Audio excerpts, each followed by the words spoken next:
Well, folks, welcome back to the channel. I figured I'd do a post-race report on our third race of the season. We just wrapped up this weekend from St. John, Washington over the world-famous Webb Slough track over there. Beautiful facility, beautiful day, beautiful weather, awesome competition. I have not seen a race with that much competition in all three classes since I've started racing here in the US. I want to say that this is my 12th season racing, and like I said, I have never seen three classes with that type of competition. It was simply awesome, and all the competitors were helping each other. We were cheering for each other. We were, like pushing each other to go faster and harder, and it was just an awesome day of racing.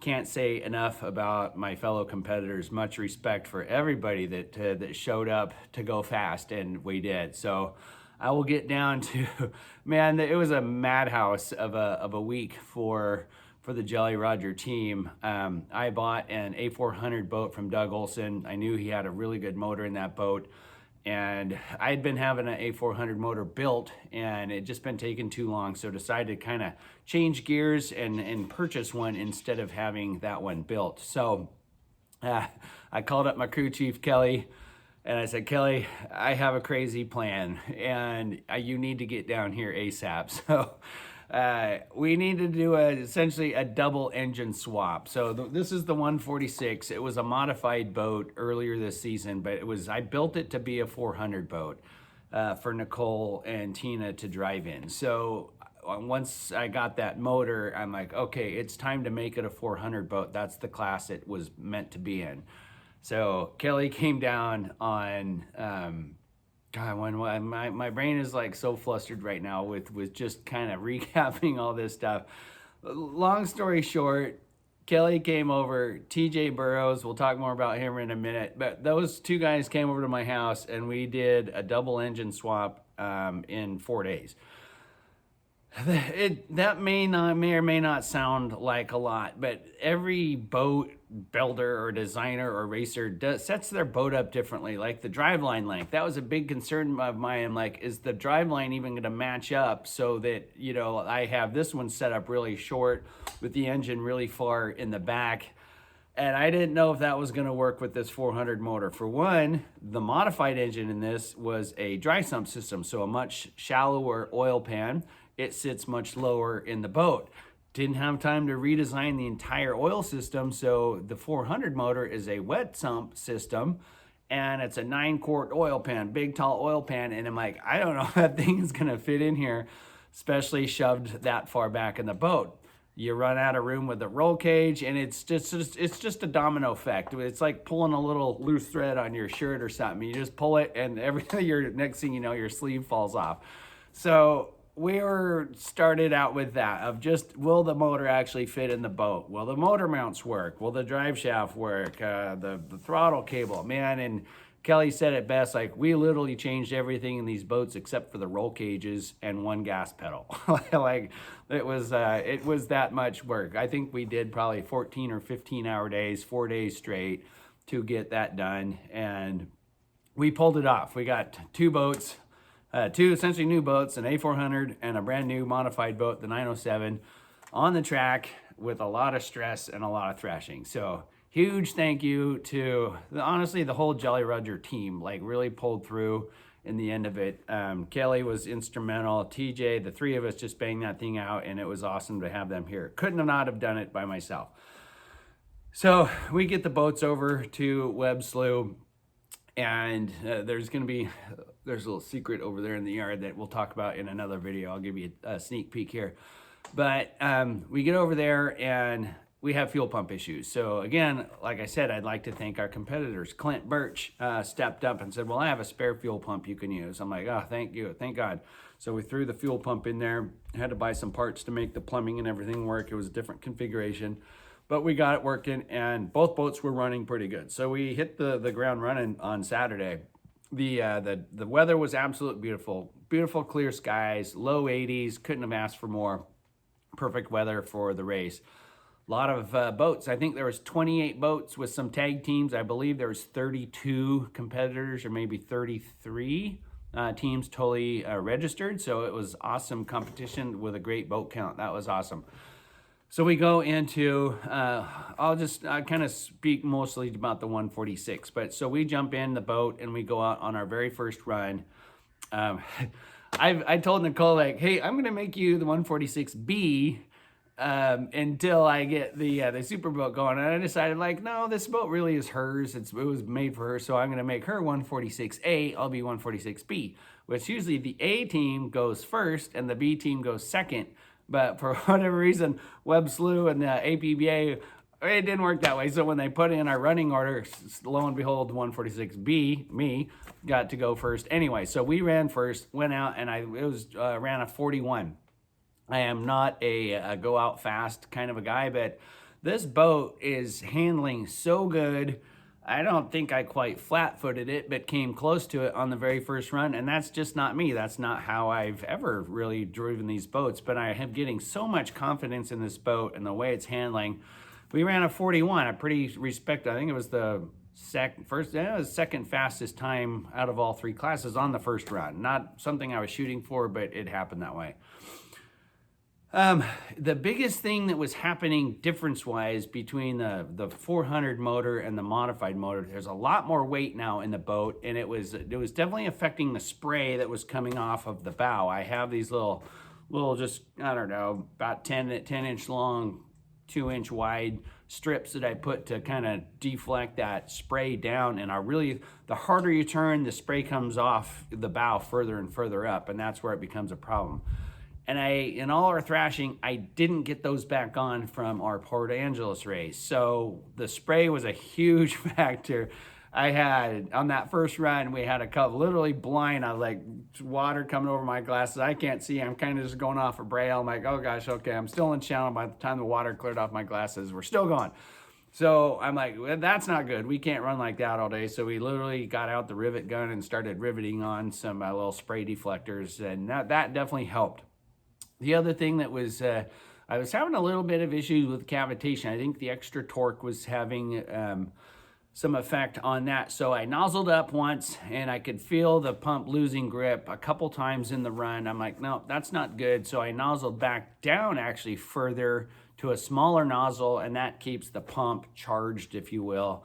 And that's the way we ran. It did drop our RPMs way low. We were honestly running about 5,500 to 6,000 RPMs. That's all we got all day. These things should be up 65 to 6,800 when you're going into the spin out pool at wide open throttle. So we were low on our RPMs, but it was still hooking up good. So our times got better and better. Nicole was absolutely rocking it. She is sticking to her game plan. She is super, super smooth.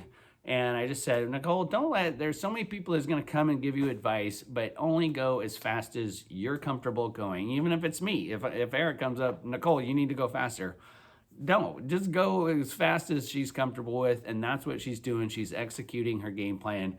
And I can just tell that she is putting more and more foot into it every race that we go. So I am super stoked to see her and Tina getting faster and faster and starting to I think she missed the 8 cut literally by 2 100ths. It was 2 or 3 100ths that she missed the 8 cut. I'm like, but she was still happy because she knows she drove well. She drove the boat very well. And everybody saw that too. So kudos to Nicole and Tina for rocking that. And I just know that they're gonna be right up there. And like I said, 8 cut today, 4 cut tomorrow, and the finals next year. It's gonna happen, mark my words. So super excited to watch them progress. So 146B, Tina and I, we go into, I believe the 8 cut was actually our fastest time. We did a 40.12. I think that was right. 40.12. That was our fastest time of the day.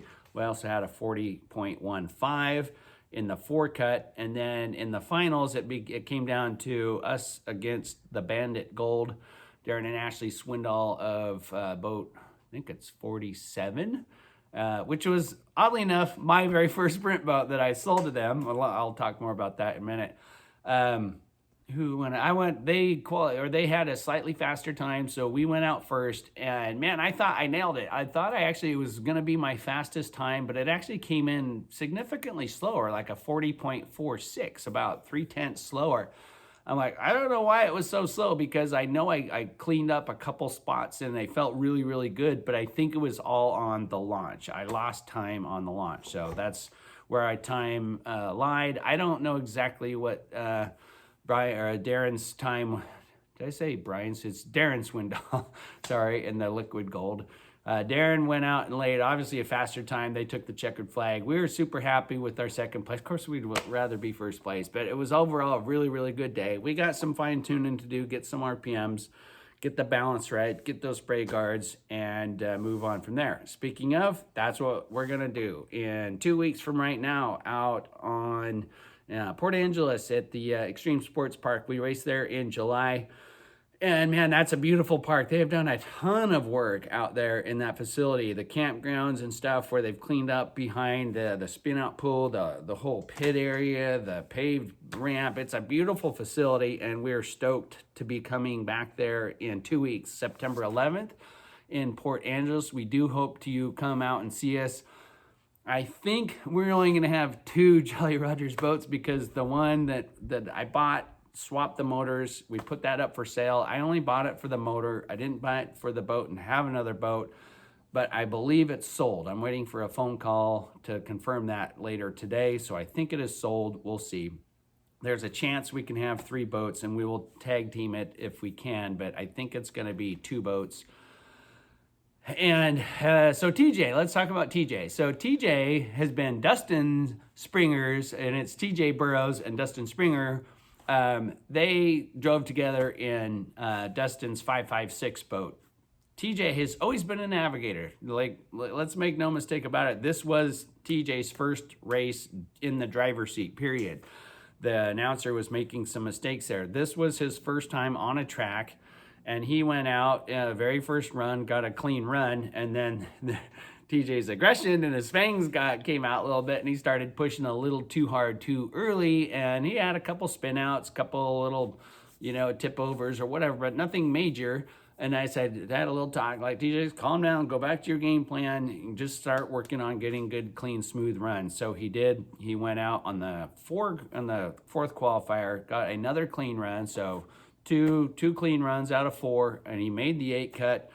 And then he took himself out in the eliminations. But I'm not going to steal his thunder, but there's some pretty exciting news about TJ and a boat that will be either joining or staying on the Jolly Roger team. So that is our race recap. Again, huge thank you to Matt and Amanda and the whole Slough crew, everybody that volunteers for that. We're super excited to be headed over to Port Angeles. That track is fast. It's going to be fun. Just keeping the fingers crossed for good weather. It's starting to kind of trickle off into fall-ish weather in the Pacific Northwest. So just fingers crossed there'll be nice weather out there for that race. So 9/11, that's 2 weeks from right now. We'll be racing in Port Angeles. I'm going to leave with one other. I'm going to get off my little chair here and spin the camera around. Stay tuned for another video of a special reveal going back to the mini boat world. I finished the skookum that I was building, and there's going to be some cool, exciting news about the reveal. So I'm just going to spin the camera around from here and show everybody it from a distance. There it is over there. We will talk more about that in the next video. Thanks for watching. We'll catch you next time.